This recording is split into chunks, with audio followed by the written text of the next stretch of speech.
My name is Grechishkin. I'm from Mount Vernon High School and I'm performing this original oratory for the 2021 Foley tournament. What are you ladies gossiping about? You're taking notes on this, right? What, is it that time of the month? Are you sure you actually understand this? Hey, can I talk to someone in charge around here?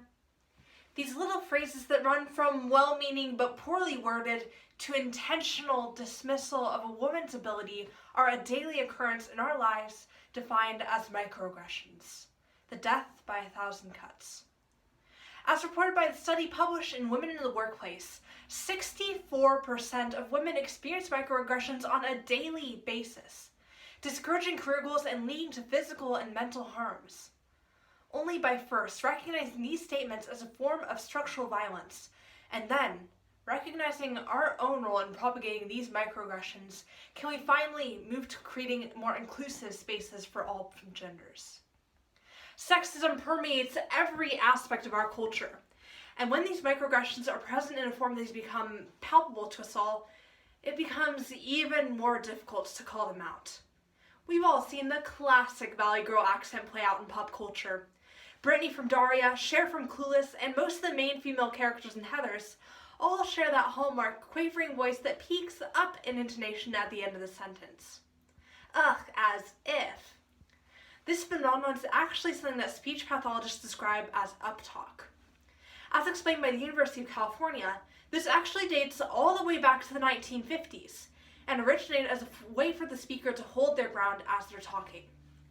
Dr. Amanda Reichart explains that by placing an emphasis on the end of the sentence, women use a technique called foreholding, where an interruption is anticipated and held off because of the pattern of speaking. Women are more likely to use uptalk because they're the ones who have been historically overlooked in professional settings. However, cultural perceptions completely ignore this nuance, and now uptalk is seen as a signal of a shallow girl of low intelligence. Susan Fleming, senior lecturer at Cornell, further describes how women are placed into a double bind whenever they actually make it into a leadership position. Either a woman can take on a more feminine leadership style, focusing on communal and gentle traits, and be seen as weak or a pushover, or they can take on masculine leadership traits, and be seen as overbearing and bossy, when those exact same actions are met with praise from colleagues when they come from men. The trend of capable and intelligent women being looked down upon continues through mansplaining. Despite being present for the duration of the patriarchy, this has only become a common term in the late 2000s. But as Kate Mann explains, author of the book entitled, there are actually many societal components that all work in tandem and have made mansplaining a mainstay in today's society. The first is the assumption made on the part of the man that a woman can't possibly know as much as he does on the subject. This works in tandem with socialization men undergo to constantly feel like they're the most powerful in every dynamic they enter, and the pressures women undergo to be polite and avoid interrupting. This feeling of guilt and shame that women get upon producing shame in men actually has come to be described by the term himpathy. Mansplaining furthers the societal perception of men as those who are wisest and most capable, and continues the degradation of women worldwide. And when we allow for sexism to go unnoticed when it isn't overt, we create harsh impacts on all genders that have sadly become our new status quo.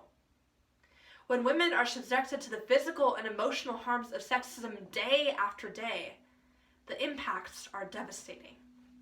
For starters, stereotyping harms women's careers by making them less likely to join male-dominated fields, and less likely to get any sort of promotions across all areas of work.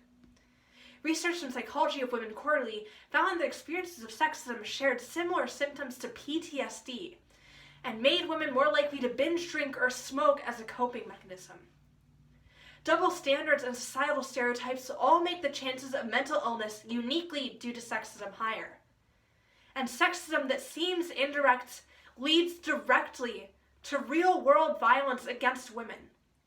Because as the University of Sussex explains, microaggressions contribute to rape culture and make violent acts against women seem more excusable for the perpetrators, while simultaneously making many women fear coming forward with their own stories.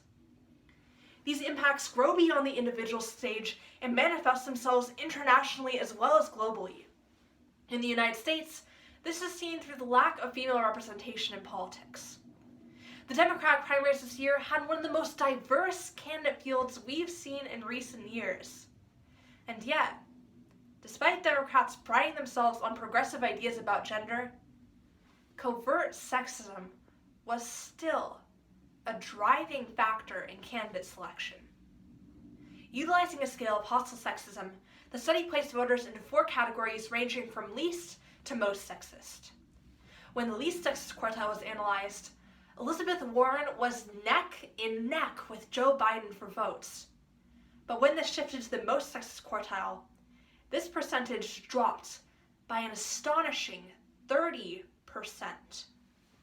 Additionally, a Utah State University study notes that when women cope with higher levels of internalized misogyny, they're more likely to support candidates that use sexist language or directly promote sexist policies when they vote. These factors act as barriers to a representative government, hurting our democracy and global soft power. Exclusion of women is mirrored internationally as well. Stereotypes that cause the devaluation of women leave them out of critical discussions and cause the whole world to suffer for it. Numerous studies have noted that having women become involved in discussions about peace directly leads to better outcomes. And yet, even in 2021, only 9% of UN peace negotiators are female. When women are excluded from these discussions, it means that issues that impact marginalized communities are ignored or swept under the rug entirely, making it more difficult for sustainable and lasting peace to be created. The actions we take day by day feel insignificant, making it easy to let a joke slide. But the words we speak directly lead to the global exclusion of women from true and unbridled success. Here's the thing. In academic spaces like debate, it's especially easy for us to distance ourselves from these issues. We like to consider ourselves beyond the reach of sexism, influenced by concrete facts and paradigm alone. But the biases holding women back are directly mirrored at every single tournament we attend. Harvard Political Review explains in 2020 that female-identifying debaters have a win rate of approximately 30% in front of male judges despite equal skill to them and their male counterparts. And numerous articles have chronicled the hundreds of individual instances of inappropriate comments, exclusion, and discrimination that are faced by female debaters every single weekend. Yet despite our documentation, even right here in Washington, subtle sexism in forensics has become our new normal. So, here's my own story. I received multiple ballots asking me to tone down my aggression or saying that I should act with more poise in the round, despite matching the energy held by male debaters. However, there's one particular moment that epitomizes the moment I felt unwelcome in the community I love so much. My sophomore year, I was competing in a completely normal Congress round. After giving a speech directly clashing with some of my other senators, some of which were equally passionate female debaters, I took my seat. There was a lull before the next speech, and the parliamentarian, a coach from our area, stood up and announced to the room in a laughing manner that some senators needed to stop being so bitchy. Stop being so bitchy. At that moment, the voice of every girl in the room was suppressed as the toxicity of the comment hung in the air. Debate has been a critical tool in uplifting me. It's helped my mental health, it's led me to my future career, it's taught me to share my voice with the world. But debate isn't free from criticism. Our love for this activity must manifest itself as a desire for us to improve. Because when we all do better, we all do better. The most difficult thing about addressing everyday sexism is that it seems so normal and familiar to us all. but by training ourselves to call out ourselves as well as others when we see a sexist action in front of us.